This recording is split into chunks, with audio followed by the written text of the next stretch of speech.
Hello everyone, welcome back to my channel PK's Arena. And what a thriller match it was between KKR and Sunrisers Hyderabad. Unfortunately, Sunrisers lost the match by 4 runs, but it was nail-biting game between KKR and SRH. But before that, we had one more match to review, which was Delhi Capitals against Punjab Kings. And in that match, Punjab Kings won the match by 4 wickets with the help of Sam Curran and Liam Livingstone. So let's discuss both the matches and see what happened in those 2 matches. Stay tuned for the review. चलिए तो शुरू करते हैं पहले match के साथ, जो कि है दिल्ली कैपिटल्स और पंजाब किंग्स के बीच। और यहाँ पे पंजाब किंग्स ने टॉस जीत के फील्डिंग करने का डिसीज़न लिया, जो कि काफ़ी हद तक सही रहा उनके लिए। और हमारे कप्तान शिखर धवन लीड कर रहे थे पंजाब किंग्स को, और 453 दिन के बाद वापस क्रिकेट खेलने आए ऋषभ पंत, जो कि लीड कर रहे थे दिल्ली कैपिटल्स को। काफ़ी अच्छा लगा ऋषभ पंत को वापस फील्ड पे देख के। तो दिल्ली कैपिटल्स के लिए बल्लेबाजी की शुरुआत करने आते हैं मिचेल मार्श और डेविड वार्नर, जो कि अपने आक्रामक इनिंग के लिए काफ़ी प्रसिद्ध है इस खेल में। और वहीं वो दिखाते हैं कि क्यों वो इतने फेमस है अपने एग्रेसिव बैटिंग के लिए, ख़ास करके पावर प्ले के दौरान। और वही उन्होंने अपने बेहतरीन इनिंग्स के थ्रू दिखाया हमें कि कैसे बेहतरीन शॉट्स खेल के उन्होंने दिल्ली कैपिटल्स को एक बेहतरीन सिचुएशन पे पहुंचा दिया पावर प्ले के दौरान। लेकिन वो कहते हैं ना, हर अच्छी चीज़ का एक निश्चित समय होता है। तो उसी तरह मिचेल मार्श और डेविड वार्नर अपने दिल्ली कैपिटल्स को अच्छी सिचुएशन में भेज के आउट हो जाते हैं, और हर्षल पटेल और अर्शदीप सिंह उनकी विकेट ले लेते हैं। फिर क्रीज पे आते हैं शाई होप और ऋषभ पंत, और ये दोनों काफ़ी हद तक दिल्ली की बैटिंग को आगे बढ़ाते हैं। लेकिन उधर ही दोनों ही एक गलत शॉट में आउट हो जाते हैं, और यहाँ पे दिल्ली कैपिटल्स की पारी डगमगा जाती है। और अभी दिल्ली कैपिटल्स का स्कोर 111 रन पे 4 विकेट। और यहाँ पे एंटर होते हैं नए बैट्समैन रिकी बुई और ट्रिस्टन स्टब्स, लेकिन दोनों ही काफ़ी जल्दी वापस चले जाते हैं। और अब पारी को संभालने के लिए आते हैं अक्षर पटेल और सुमित कुमार। अक्षर पटेल काफ़ी हद तक पारी को आगे बढ़ाते हैं और दिल्ली को एक अच्छी सिचुएशन में ले जाने की कोशिश करते हैं, लेकिन उधर ही वो रन आउट हो जाते हैं। और यहाँ पे दिल्ली कैपिटल्स की हालत बहुत ही ज़्यादा ख़राब हो गई है, और स्कोर है 138 फॉर 7। और यहाँ से दिल्ली कैपिटल्स अपने लिए इम्पैक्ट प्लेयर को बुलाती है, जो कि है अभिषेक पोरेल। और वो क्या शानदार इनिंग्स दिखाते हैं इस सिचुएशन में। वो दिल्ली कैपिटल्स को एक सम्मानजनक स्कोर पे ले जाके रख देते हैं, जो कि है 174। और ये सब हर्षल पटेल की वजह से होता है, क्योंकि उनके आखिरी ओवर में उनको जो मारा है अभिषेक पोरेल ने, जो मारा है, बिल्कुल ही रुला दिया था हर्षल पटेल को कि क्या इनिंग खेली है अभिषेक पोरेल ने। बहुत ही बढ़िया इम्पैक्ट प्लेयर के रूप में दिल्ली कैपिटल्स के लिए अभिषेक पोरेल आ गए हैं। तो अब पंजाब किंग्स के लिए टारगेट है 175 का। क्या शिखर धवन की टीम ये कर पाएंगी या नहीं, चलिए देखते हैं। पंजाब किंग्स की ओर से आते हैं शिखर धवन और जॉनी बेयरस्टो ओपनिंग करने के लिए, और दोनों ही क्या सही से खेल रहे थे। शिखर धवन तो बहुत ही बढ़िया तरीके से अपने लय में खेल रहे थे, लेकिन उधर ही ईशांत शर्मा का एक बेहतरीन गेंद उनको सीधा क्लीन बोल्ड कर देता है और उसके अगले ही पल जॉनी बेयरस्टो काफ़ी अनलकी रहते हैं और वो रन आउट हो जाते हैं। और यहाँ पे पंजाब किंग्स को 2 झटके शुरुआत में ही मिल जाते हैं ईशांत शर्मा के द्वारा। और यहाँ से पंजाब किंग्स की पारी संभालने के लिए सैम करन और प्रभसिमरन सिंह काफ़ी बढ़िया तरीके से खेलते हैं। और सैम करन तो काफ़ी अच्छे से खेल रहे थे, काफ़ी सटीक तरीके से वो अपना टाइम लेके सेट होके खेल रहे थे। तो यहाँ से प्रभसिमरन सिंह और सैम करन काफ़ी अच्छे तरीके से पंजाब किंग्स को अपनी जीत की ओर ले जा रहे थे, लेकिन उधर ही प्रभसिमरन सिंह आउट हो जाते हैं। और फिर आते हैं जितेश शर्मा, जो कि काफ़ी जल्दी वापस चले जाते हैं। All thanks to Rishabh Pant, क्या स्टंपिंग की है ऋषभ पंत ने। और फिर आते हैं लियाम लिविंगस्टोन और सैम करन मिलके पंजाब किंग्स को अपनी पहली जीत दिलाते हैं टाटा IPL 2024 में। कॉन्ग्रेचुलेशंस टू पंजाब किंग्स उनकी पहली जीत के लिए। और Sam Curran man of the match रहते हैं, उन्होंने 63 रन्स बनाए और लिविंगस्टन ने 38 रन्स बनाए। तो उनकी काफ़ी इम्पॉर्टेंट इनिंग्स रहती है पंजाब किंग्स की विक्ट्री में। तो अब देखते हैं दूसरा match, Kolkata night Riders versus Sunrisers Hyderabad.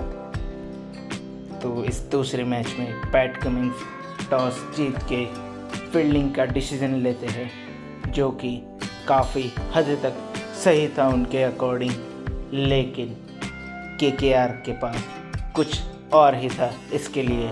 तो अब KKR के लिए ओपनिंग करने के लिए आते हैं इल सॉल्ट और सुनील नरीन। और फिल सॉल्ट क्या सही खेल रहे हैं, उन्होंने मार्को यानसेन को 3 लगातार छक्के लगाए। क्या सही इनिंग खेल रहे हैं फिल सॉल्ट।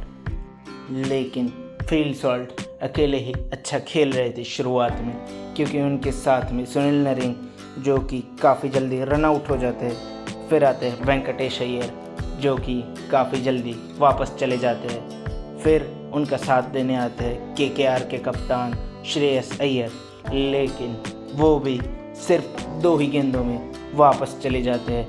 और उधर आते हैं नीतीश राणा इस इनिंग को संभालने के लिए, लेकिन वो भी ज़्यादा कुछ नहीं कर पाते हैं और वो भी काफ़ी जल्दी वापस लौट जाते हैं। तो इस वक्त KKR का स्कोर है 51 for 4। और यहाँ पे आते हैं रमनदीप सिंह, जो कि फील्ड सॉल्ट का काफ़ी अच्छे से साथ देते हैं और इस इनिंग में जान भर देते हैं। रमनदीप सिंह काफ़ी छक्के लगाते हैं और KKR को एक बढ़िया से टोटल की ओर ले जाते हैं, लेकिन उधर ही मयंक मार्कंडे काफ़ी शानदार कैच पकड़ लेते हैं और यहाँ पे KKR का 5वां विकेट गिर जाता है। और फिर आते हैं रिंकू सिंह, सबके चहीते। तो अब रिंकू सिंह और फील्ड सॉल्ट पारी को आगे बढ़ाते हैं, लेकिन फील्ड सॉल्ट अपनी 50 रन पूरे करके तुरंत ही आउट हो जाते हैं। और फिर मैदान में आते हैं आंद्रे रसल, और क्या बेहतरीन पारी का नमूना दिखाते हैं वो। रसल सिर्फ 25 गेंदों में 64 रन बना देते हैं 7 छक्के लगा के। तो एक बहुत ही बेहतरीन ताबड़तोड़ इनिंग्स खेल के वो KKR को 208 रन के लक्ष्य पे पहुंचा देते हैं। हैदराबाद के लिए बॉलिंग में थगड़ासु नटराजन काफ़ी किफ़ायती साबित होते हैं और वो 3 विकेट चटका देते हैं KKR के। तो अब चलिए देखते हैं क्या हैदराबाद 209 का टारगेट चेस कर पाएगी या नहीं। हैदराबाद के लिए मयंक अग्रवाल और अभिषेक शर्मा आते हैं पारी की शुरुआत करने के लिए, और वो काफ़ी सही से समय लेके काफ़ी बढ़िया शॉट्स खेल के रन बना लेते हैं और काफ़ी अच्छी पोजीशन में ला देते हैं पावर प्ले में। लेकिन उधर ही मयंक अग्रवाल को वापस जाना पड़ता है और तीसरे नंबर पे आते हैं राहुल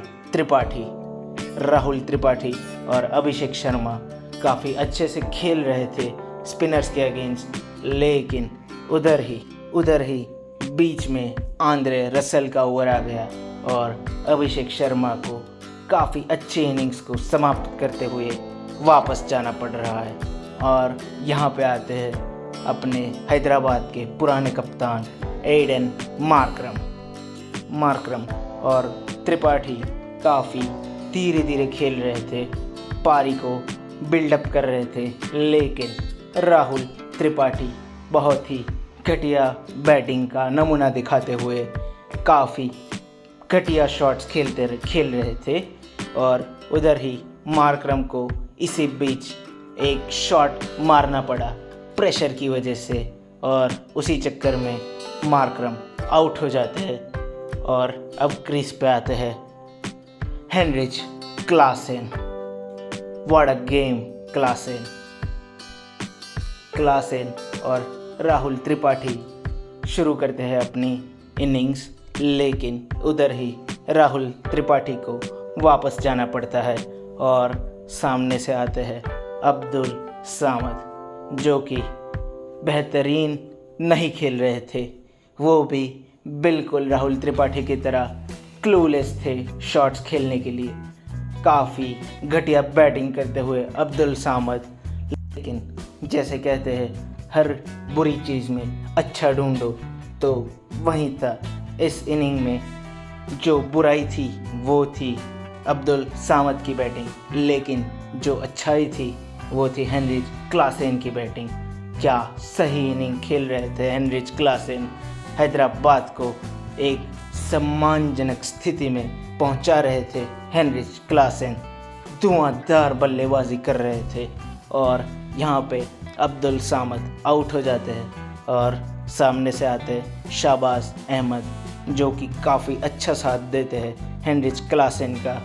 लेकिन फिर आते हैं वरुण चक्रवर्ती 18वें ओवर में, और इस वक्त सिचुएशन थी हैदराबाद को चाहिए थे 60 रन और गेंदें बची थी 18, और यहाँ पे वरुण चक्रवर्ती का बेहतरीन ओवर हैदराबाद के लिए आते हुए उनके ओवर ख़त्म होते ही हैदराबाद को 12 गेंदों में चाहिए थे 39 रन्स। और यहाँ पे IPL 2024 के सबसे महंगे खिलाड़ी मिचेल स्टार्क आते हैं, जो कि ये एक्सपेक्ट नहीं कर रहे थे हेनरिच क्लासेन से, जो कि इस ओवर में 26 रन जड़ देते हैं। 4 छक्के लगते हैं मिचेल स्टार्क की इस ओवर में और लास्ट ओवर के लिए बच जाते हैं सिर्फ 13 run.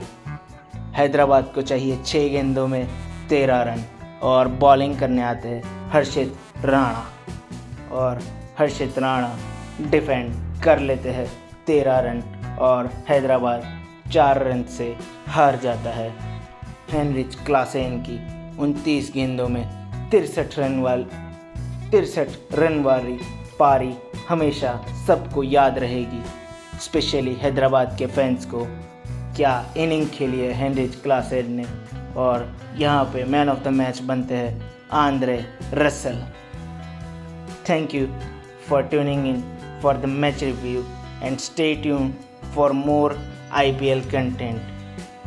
If you like my videos, then please do hit like, share and subscribe to my channel for more footballing as well as IPL content. Thank you.